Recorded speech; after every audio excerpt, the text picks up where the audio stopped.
গ্রামের মানুষ এত দরিদ্র কেন? তার কিছু কারণ আছে, যেগুলো আমরা সচরাচর সবাই দেখে বা একটা ফ্যামিলিতে থাকালেই বোঝা যায় সেটা দরিদ্র কোন কারণে হচ্ছে, সে দরিদ্র কেন। তার কিছু লক্ষণ থাকে। ঠিক সেরকম লক্ষণ, কিছু কয়েকটা লক্ষণের কথা আমি আজকে বলবো। যেমন ধরেন, একটা ফ্যামিলিতে যখন অভাব আসে বা তারা গরিব থাকে, তখন কিন্তু তাদের সম্পত্তি বলতে থাকে না, কারণ তাদের বাবা বা তাদের দাদাই বাবার জন্য কিছু রেখে যেতে পারে নাই। আর আমি আপনি যখন দরিদ্র বা গরিব, তখন আমাদের একটা সমস্যা হলো যে বাবার কোনো সম্পত্তি নেই।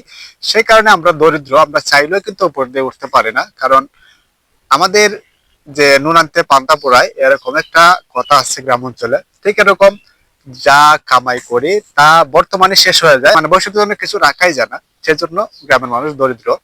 আর আরো কিছু কারণ আছে, যেমন আমরা গাফলাতি করি।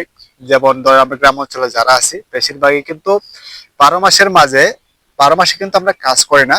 প্রায় 12 মাসের মাঝে 4 থেকে 5 মাস মোটামুটি ধরা যায় আমরা লোকাল ভাবে আমরা কাজ করে থাকি। যে 12 মাসের মধ্যে যদি 5 মাস আপনি কাজ করেন, আপনার পরিবার কোনোদিন আপনি চালাতে পারবেন না। সেই হিসাবেও দেখবেন আমরা দরিদ্র।